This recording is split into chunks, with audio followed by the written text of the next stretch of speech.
Michael Jackson's 18-year-old daughter, Paris, is opening up about her father's death and her struggles with it. What is the true picture if every witness says something different about what happened? They were right behind me, and Paris screamed out, "Daddy."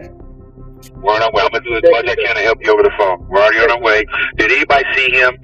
Yes, we have a personal doctor here with him, sir. Oh, you have a doctor there? Yes, but he's not responding to anything. No, he's not responding to CPR or anything, sir. Oh, okay. Well, we're on our way there. If your guys are doing CPR and you're instructed by a doctor, he has a higher authority than me. And he's there on scene. Okay. A leaked account of Michael Jackson's final phone call. I love them. I love them because I didn't have a childhood. I had no childhood. I feel their pain. I feel their hurt. Along with years of conflicting court testimony, the patient was dressed with pajama bottoms, a pajama top. The top was open. The patient was wearing a surgical cap or something similar covering his hair. And he appeared to be underweight to me. Thin, yes. has left one question unanswered. What really happened in the hours before his death? The final 911 call. While people around the world did not yet know about the demise of Michael Jackson, one desperate phone call captured the last moments of the ongoing crisis behind closed doors. Yes, we have a personal doctor here with him, sir. Oh, you have a doctor there? Yes, but he's not responding to anything. In fact, an emergency 911 call was made on June 25th, 2009, from Michael Jackson's house in Los Angeles. The person making the call stated that a man was lying unresponsive in a bed while a doctor was desperately trying to revive him. "He's on the bed, sir. He's on the bed." "Okay, let's get him on the floor." "He's not breathing. We are trying to pump him, but he's not breathing." While giving the operator the address, 100 North Carrollwood Drive, and Jackson's age, instructions were given to place him on the ground and perform CPR. Hey, let's get him on the floor. Okay. Okay, let's get him down to the floor. I'm going to help you with CPR right now, okay? The caller noted that Jackson already had a personal doctor present. However, all attempts to revive Jackson remained fruitless. Nobody saw him before his current state except for his doctor. In any case, Michael Jackson was found suffering from cardiac arrest and received CPR at the scene, which continued at the hospital for more than an hour. He passed away on the same day at the age of 50. Now, it's time for something interesting. Music. This dramatic image looks like a breaking news report about Michael Jackson. A supposed final conversation with his former manager, David Murray, appears beside a large transcript filled with alarming claims, while a pale image of a man who looks like Michael stares toward the camera. The image suggests that Michael may have feared someone was trying to hurt him, but the real story behind these claims remains unclear. Could there be more to this strange image than we know? What is your take? Share in the comments. Haunting whispers from the trial. The world did not hear this evidence until an audio file revealed a different side of Michael Jackson, a man whose fame could not hide his pain.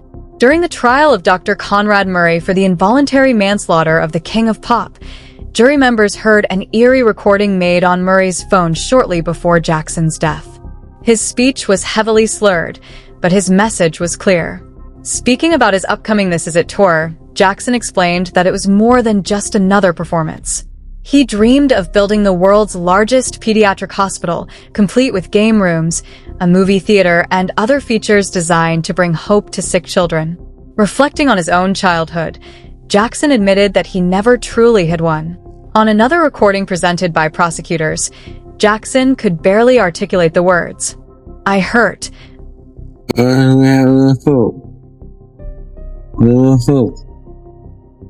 Telling about himself, Jackson linked his own sufferings with songs like "Will You Be There" and "The Lost Children."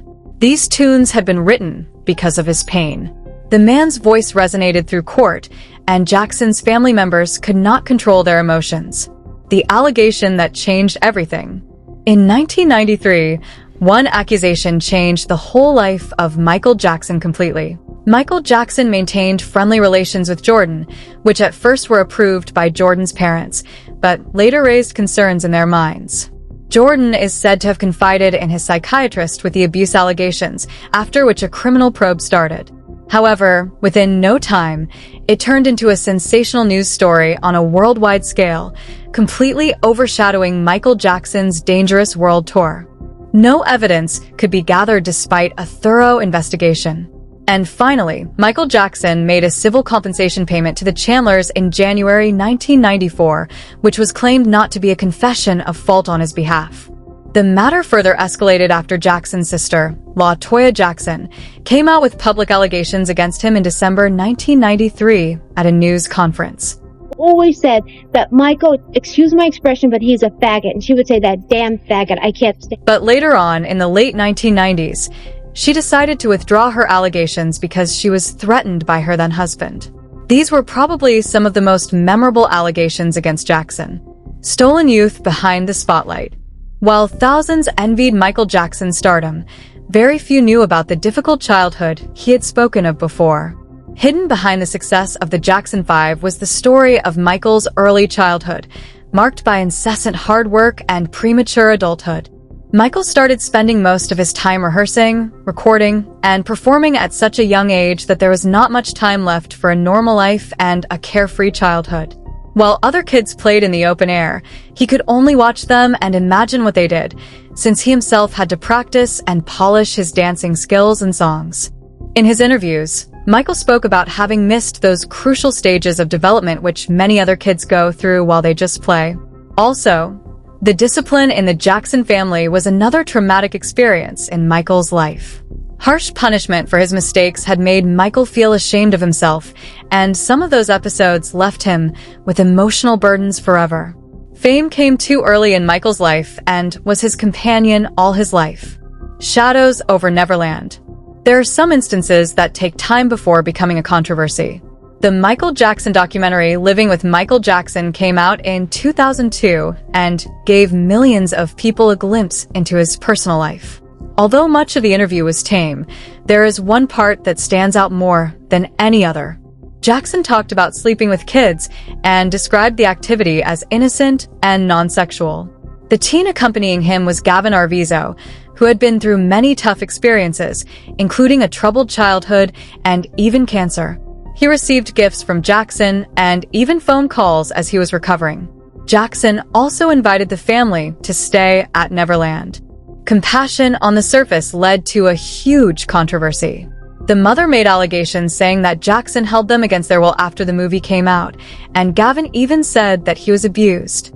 Jackson was investigated, Neverland was searched, and he was arrested in 2003. After a 4-month trial in 2005, the jury decided he was not guilty on all 10 counts. The last rehearsal footage. What should have been the place where his comeback was staged turned into a place that would see his last days. Unedited clips of rehearsals taken on June 25th and 26th, 2009, in Burbank at Center Staging and in Englewood at the Forum revealed Jackson's performance backstage in an unadorned setting. He looked tired, preparing for his comeback shows. Going along the backstage corridors, Michael could be caught wearing a jacket and shrouded in a big blanket. Even though it was Southern California summer, that footage shown in court suggested that a day before his death, Jackson looked weak and exhausted. Another record is left by Staples Center security cameras. On July 7, 2009, a motorcade brought Michael's golden coffin to the stadium for his public memorial service. The ceremony was attended by millions of spectators around the globe. In this case, there is a powerful contrast in records. One shows Jackson struggling to perform once more, and the other shows the world mourning. Inside the final hours, through the gates of Carrollwood Drive, a typical day became a race against time, resulting in the demise of one of the greatest musicians in history. According to Conrad Murray, the moment of change came when he realized that Michael Jackson was unconscious in his room and without any heartbeat. The serene state of affairs in the house was immediately replaced with chaos and panic. CPR was administered right away, with attempts to contact others present within the house and ask for assistance until help arrived. An ordinary day became a confused situation, followed by attempts at revival. This part became one of the most investigated moments of the case. Later, investigators looked at the timeline and focused mainly on the interval of time between Michael Jackson's collapse and full medical assistance. Confusion also came from the fact that much of the video recordings from the premises were destroyed. Most of the footage had been erased due to the automatic overwrite by the surveillance system during a 24-hour cycle. However, there was no saving Michael Jackson despite the attempts of others to help him. The revisiting allegations. The world was not only deprived of one artist, but of an entire age. Michael Jackson planned his comeback called This Is It, a series of 50 performances at the O2 Arena in London, and hoped to create something meaningful for his children. But this idea never came true. In several years, his daughter Paris Jackson admitted to Rolling Stone that Michael Jackson had been really murdered and framed by people whose business was threatened by his death. While the official cause of death was acute propofol and benzodiazepine intoxication, there were years of chronic pain, sleep disturbances, and stress behind the tragic death of the singer. Previous traumas, like the Pepsi commercial injury in 1984 and a serious stage accident in 1999, caused severe health issues which made Michael rely on treatment constantly. While rehearsing for This Is It, the condition of the singer's health became rather poor, but he did not stop. At home, and under Dr. Conrad Murray's medical treatment, propofol and sleeping pills were administered in an uncontrolled environment. On June 25, 2009, the man fell into a state of unconsciousness due to lack of breathing, and respiratory arrest occurred. Unseen tapes of Singapore. This home recording showed Michael Jackson in a rare, unguarded state, far away from crowded stadiums and screaming fans. The 1993 private Singapore tape is one of the most interesting behind-the-scenes videos recorded during Michael Jackson's Dangerous World Tour. Made with a handycam and later uploaded to a fan archive, it presents a private view of Michael away from the stage. Unlike other clips filmed during rehearsals or performances, this video demonstrates how Jackson spent tranquil moments inside a hotel room with his relatives and Elizabeth Taylor. One of the most interesting scenes from this tape is the moment when Michael chewed gum, although he knew well that chewing gum was prohibited in Singapore back then. This visit to Singapore ended with problems, as Michael experienced a serious vascular headache that forced the cancellation of both the birthday concert on August 29th and the following show on August 30th. Recovered from his health issues, he managed to make the performances on September 1st and 2nd, 1993. The magic of a belated Christmas. For most individuals, Christmas is usually a life before fame experience. It is true that the gifts loved most by people are often the ones they wish they had received as children. It was the early 1990s, and Michael Jackson was already among the most celebrated artists in the world at that time. There was increased emphasis on healing and compassion in his music. For example, Earth Song is about Michael's concerns regarding humanity and its pain. Although Michael was among the great producers of Christmas music, especially during his time with the Jackson 5, he had never experienced the festive occasion. Being raised as a Jehovah's Witness, he did not experience traditional holidays. However, in December 1993, Elizabeth Taylor transformed Neverland into a Christmas wonderland through decorations and gifts, and Michael got the opportunity to celebrate the festive occasion. Photographers captured his amazement as he experienced Christmas. However, it seems like the event made him feel guilty because he ran away to the bathroom and cried. If you're still here, a like would mean a lot to the channel. A Mother's Night in Beverly Hills. Behind every successful superstar on Earth, there is always someone who had seen all the success coming even before it. Michael Jackson. On May 4th, 1984, during the Thriller era and shortly before the beginning of his Victory Tour, he decided to postpone some of his duties as a superstar in order to organize something much closer to his own heart, the celebration of his mother, Katherine Jackson's 54th birthday. Everything was done for a good reason, as he organized a surprise birthday for his mom that included a gathering at the famous Bistro Garden restaurant in Beverly Hills.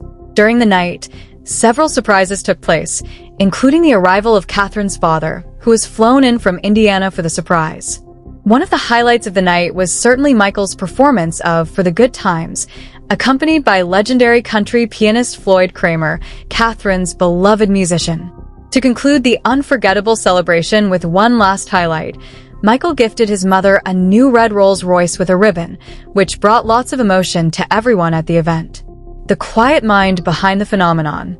In other words, some of the loudest stages in the world may actually be taken by the most silent people once the lights dim. While Michael Jackson is remembered as one of the greatest performers, one can still notice that in his private life, he exhibited quite the opposite type of character. Already in his childhood days, he had been described as an extremely sensitive person with a shy and quiet nature who preferred watching others to actively socializing in a crowd.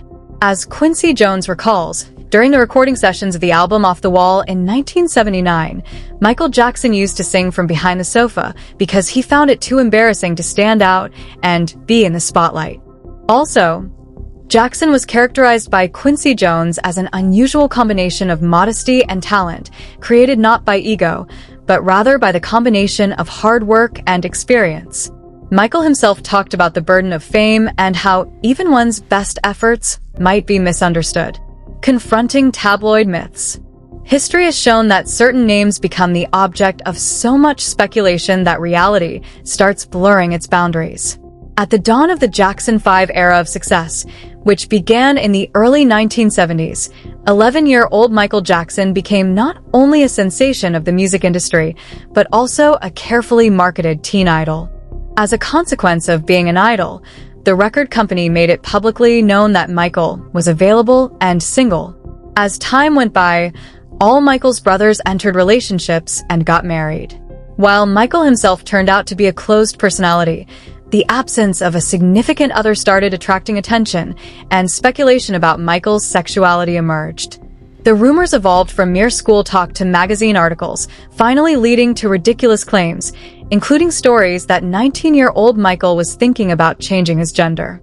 Michael denied such stories, stating that there was absolutely nothing to those claims.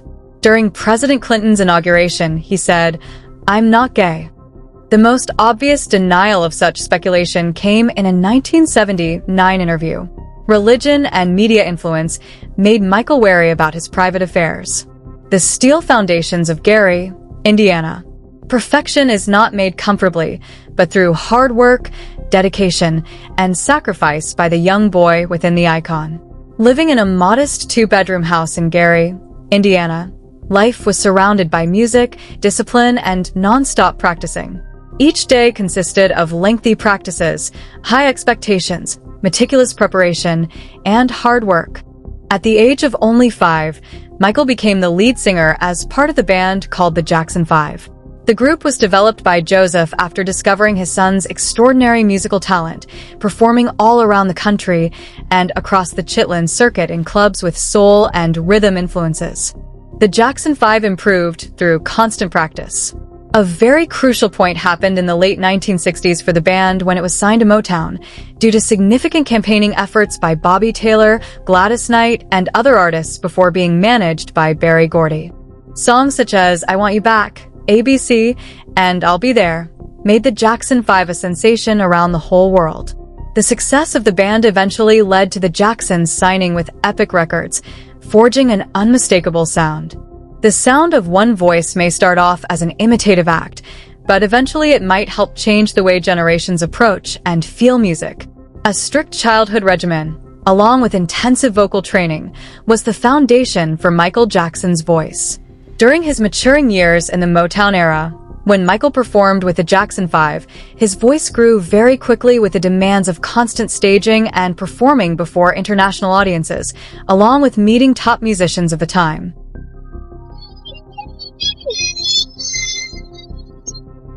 Michael was influenced by such artists as Marvin Gaye and Stevie Wonder. He learned from Gaye how to fill his vocals with different emotions, layering them within one vocal phrase, and from Wonder how to change tone and personality within one piece of music.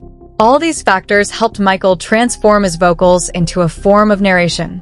Later on, as a solo performer, Michael developed his own vocal style, characterized by sharp and staccato phrases and percussion-like elements, as heard in Jam.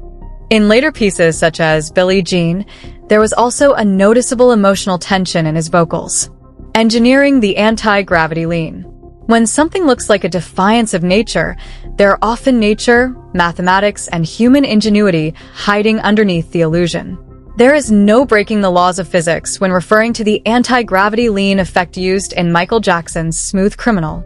Instead, physics and mathematics were used to create something that appeared impossible. Originally, the effect was achieved through cables and harness mechanisms that were attached to the performer off-camera, pulling him forward and allowing him to make an impossible-looking 45-degree tilt while remaining steady before returning upright. To create the same effect during Michael Jackson's live concerts, a special footwear mechanism was used that allowed the shoes to lock into fixed floor anchors built into the stage. With the help of this locking mechanism, the performer was able to perform an almost impossible lean without visible assistance. The effectiveness of the technique depended on perfect performance and precise synchronization between choreography, lighting, and stage design technology. This is the painful truth about being famous in modern times. The more exposure a celebrity gets, the harder they become to reach as individuals. People see them, but they also transform them in their minds. They attach meanings, purposes, guilt and innocence, genius and vulnerability in one breath, depending on who is telling the story. There is no single version of the truth that will please everybody. Just a conflict between what has been recorded, what has been believed, and what can never be fully confirmed. Maybe global stardom comes with losing both your privacy and your identity at the same time.